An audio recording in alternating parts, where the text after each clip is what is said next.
নমস্কার বন্ধুরা, পম্পার কিচেনে আপনাদের সকলকে স্বাগত। আজ আমি অপূর্ব স্বাদের পাকা তালের একটা পিঠের রেসিপি আপনাদের সাথে শেয়ার করব।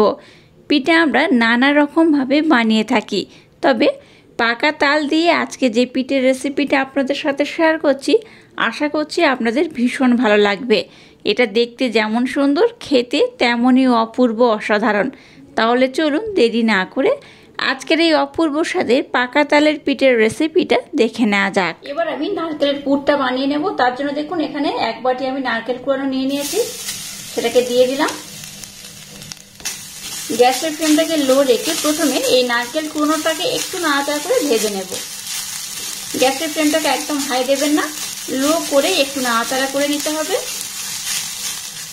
দিয়ে দেবো সামান্য একটু এলাচ পাউডার, আবার একটু নাড়াচাড়া করে নেব। এখানে আমি একটা ছোট সাইজের নারকেল এইভাবে নিয়েছিলাম, তো একটা ছোট সাইজের নারকেলের জন্য এখানে আমি 100 গ্রাম আখের গুড় ব্যবহার করব। আপনারা চাইলে একটু কম বেশি করে ব্যবহার করতে পারেন। গ্যাসের ফ্লেমটাকে একদম লো রেখে এবার এটাকে একটু ভালোভাবে নাড়াচাড়া করে নেব। অটোমেটিক দেখবেন এই গুড়টা কিন্তু মেল্ট হয়ে যাবে। আপনারা চাইলে চিনি দিয়েও কিন্তু এই পুরটা বানাতে পারেন, তবে যে কোনো ধরনের পিঠে বানানোর জন্য বা কোনো যদি মিষ্টি বানাতে চান, তার জন্য কি হবে, গুড় দিয়ে যদি এই পুরটা বানান তাহলে কিন্তু খেতে বেশ ভালো লাগে।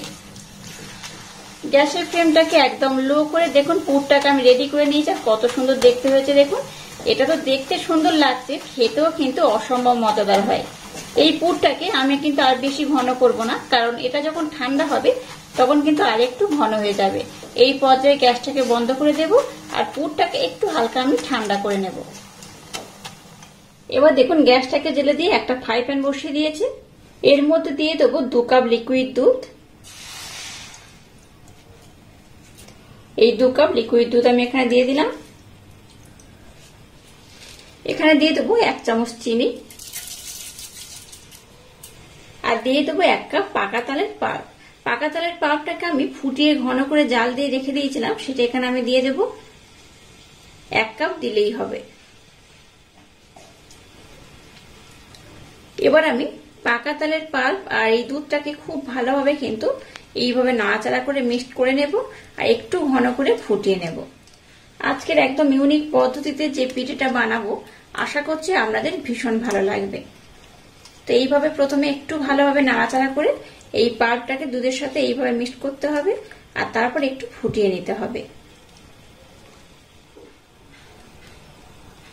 পাকা তেলের পাল্প আর দুধটাকে দেখুন খুব ভালোভাবে কিন্তু একটু ঘন করে আমি ফুটিয়ে নিয়েছি। দেখে বুঝতেই পারছেন অনেকটাই ঘন করে নিয়েছি। এই পর্যায়ে দিয়ে দেবো যে কাপের মাপ করে সমস্ত উপকরণ ব্যবহার করেছি, সেই কাপের মাপ করে 2 কাপ সুজি। সুজিটাকে এইভাবে অল্প অল্প দেব আর এইভাবে নাড়তে থাকবো।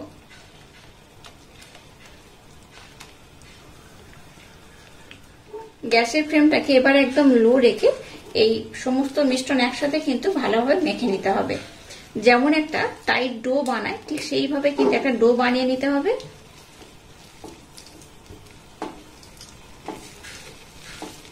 দেখুন মিশ্রণটাকে আমি খুব সুন্দর করে মেখে নিয়েছি আর দেখুন এটা কিন্তু টাইট ডোতে পরিণত হয়েছে।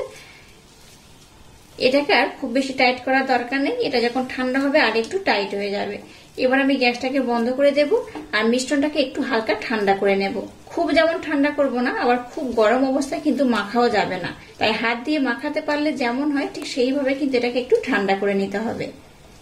চলুন এই মিশ্রণটাকে এবার একটু ঠান্ডা করে নেব, তারপর আমি নেক্সট স্টেপ আপনাদের সাথে শেয়ার করব।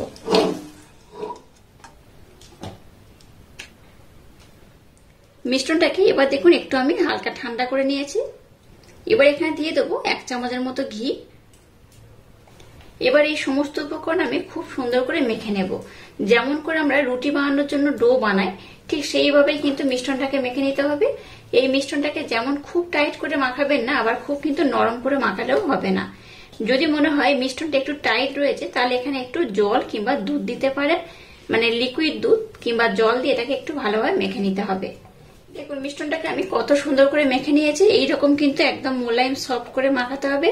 দেখে বুঝতেই পারছেন কতটা মোলায়েম কতটা সফট হয়েছে। এবার কি করব, এখান থেকে আমি লেচি কেটে নেব। লেচিগুলোকে খুব যেমন বড় কাটবো না, আবার খুব ছোটও কাটবো না। এই দেখুন লেচিগুলোকে আমি এইভাবে কেটে নেব।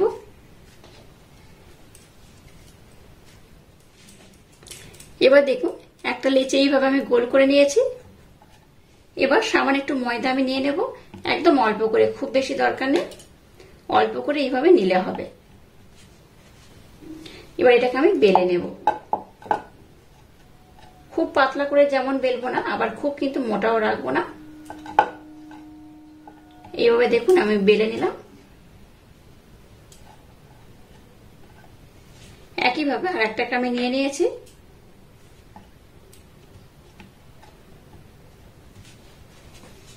একইভাবে এটাকেও আমি বেলে নেব। দেখুন দুটোকে আমি একরকম ভাবে বেলে নিয়েছি, আর সবগুলোকে আমি এইভাবেই বেলে নেব আর বানিয়ে নেব। তো আমি আপনাদের প্রথমে একটা দেখিয়ে দেব। এবার দেখুন একটা আমি নিয়ে নিয়েছি। এবার দেখুন যে পুরটাকে বানিয়েছি, পুরটা এখানে আমি দিয়ে দেব। এবার এটাকে আমি এর মধ্যে দিয়ে দেব। পুরটা দেওয়ার পর এটাকে এইভাবে কিন্তু খুব সুন্দর করে মুড়ে নেব। আমি যে পোর্শনে পুর দিয়েছি ঠিক সেই পোর্শনের মুখটা কিন্তু এইভাবে বন্ধ করে দিতে হবে। একটু ভালোভাবে প্রেসার দিয়ে কিন্তু এইভাবে চাপ দিয়ে দিয়ে খুব সুন্দর করে বানিয়ে নিতে হবে। এবার দেখুন এইরকম একটা ডিজাইন আমি নিয়ে নিয়েছি। আপনারা কিন্তু আপনাদের মনের মতো করে এটাকে বানাতে পারেন। এবার এটাকে এইভাবে আমি কেটে নেব। এই দেখুন, আর এই যে ধারের পোর্শনটা রয়েছে এটাকে কিন্তু একইভাবে আবার আমি বেলে নেব আর বানিয়ে নেব। এটাকে কিন্তু ফেলে দেবেন না, একই রকম করে বানিয়ে নেব। এবার একটু আলতো হাতে প্রেসার দিয়ে এটাকে ডিজাইন থেকে উঠিয়ে নিতে হবে। এই দেখুন কত সুন্দর দেখতে হয়েছে দেখুন। এবার একটা ছুরি নিয়েছি। ছুরির এই যে দেখুন যে দিকটা দিয়ে কাটি সেদিকটা নয়, যে অপর দিক দিয়ে কি করব, একটা সুন্দর আমি এইভাবে ডিজাইন করে দেব। আর এইভাবে একটু চেপে দেবেন। যদি মনে হয় যে একটু ফাঁকা রয়েছে, গ্যাপ রয়েছে, যদি মনে হয় এইভাবে একটু হাত দিয়ে আলতো করে চেপে দেবেন। তাতে করেই কিন্তু এটা খুব সুন্দরভাবে রেডি হয়ে যাবে। এবার এই পোর্শন দিয়ে এটাকে এইভাবে আমি একটু কাট লাগিয়ে দেব।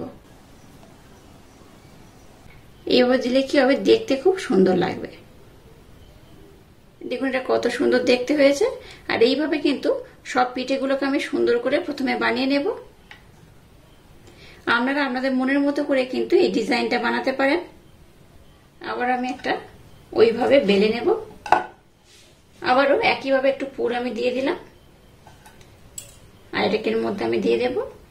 আবার একইভাবে এটাকে আমি কেটে নেব।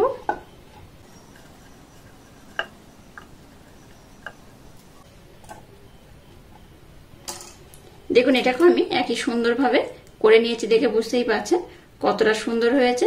এটা দেখতে যেমন সুন্দর, খেতে কিন্তু তেমনই অপূর্ব, অসাধারণ। এইবার আবার একটু আমি কাট লাগিয়ে দেব। আর এইভাবেই কিন্তু সবগুলোকে আমি খুব সুন্দর করে বানিয়ে নেব। দেখুন সমস্ত পিঠেগুলোকে আমি কত সুন্দর করে বানিয়ে নিয়েছি আর কত সুন্দর দেখতে হয়েছে দেখুন। আপনারা কিন্তু ডিজাইনটা আপনাদের মনের মতো করে করবেন। আমি এইভাবে করে নিয়েছি, আপনারা আপনাদের মনের মতো করে ডিজাইন করলেই হবে। তো যাই হোক, এই পিঠেগুলো দেখতে যেমন সুন্দর, খেতে কিন্তু তেমনই অপূর্ব, অসাধারণ। চলুন এবার নেক্সট স্টেপ আপনাদের সাথে শেয়ার করা যায়। এবার দেখুন একটা ছিদ্রযুক্ত আমি থালা নিয়েছি, আর এখানে একটু ঘি প্রলেপ লাগিয়ে দেব। একটা ব্রাশের মাধ্যমে একটু আমি ঘি নিয়ে নিয়েছি। একটু ঘি লাগিয়ে দিলে কি হবে, পিঠেগুলো যখন হয়ে যাবে এটা ওঠানোর সময় খুব সুবিধা হবে। তাই একটু এইভাবে ঘি প্রলেপ লাগিয়ে দিতে হবে।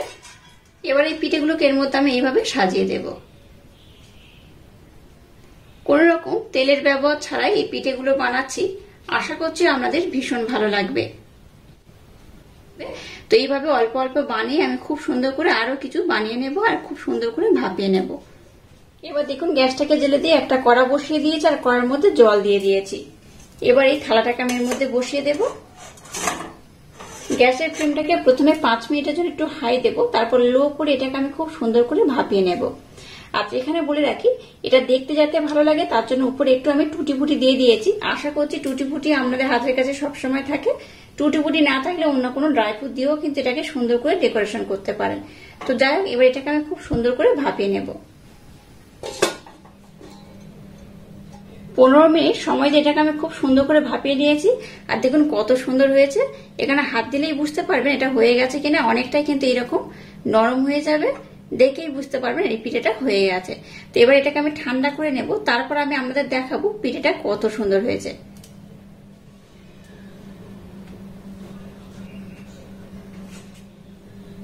পিঠেগুলোকে দেখুন কত সুন্দর করে বানিয়ে নিয়েছে আর কত অপূর্ব দেখতে হয়েছে। এটা দেখতে যেমন সুন্দর হয়েছে, খেতে কিন্তু তেমনই অপূর্ব, অসাধারণ। আমরা সবসময় পুলি পিঠে তো বানিয়ে খাই, কিন্তু এইভাবে একটু ডিজাইন করে পাকা তালের এই পিঠেটা অবশ্যই একবার ট্রাই করবেন। বাচ্চা থেকে বড় সবাই কিন্তু খুব মজা করে খাবে। ভীষণ একটা হেলদি পিঠের রেসিপি। পিঠে আমরা নানা রকম ভাবে বানাই, কিন্তু এই পিঠেটা দেখুন কত সুন্দর দেখতে হয়েছে। এই পিঠেটা দেখতে যেমন সুন্দর, খেতে কিন্তু তেমনই অপূর্ব, অসাধারণ। আর ভিতরে দেখুন একদম পুরে ভরপুর, কত সুন্দর দেখতে হয়েছে। এইভাবে একবার হলো এই পিঠেটা বানিয়ে দেখবেন, একবার খেলে বারবার বানাতে ইচ্ছে হবে। আর আজকের এই অপূর্ব স্বাদে পিঠের রেসিপিটা যদি আপনাদের ভালো লাগে, তাহলে চ্যানেলটাকে লাইক, শেয়ার, কমেন্ট এবং সাবস্ক্রাইব করবেন, আর পাশে থাকা বেল আইকনটা প্রেস করে দেবেন। তাহলে টাটা, আবার দেখা হচ্ছে নতুন কোনো রেসিপি নিয়ে।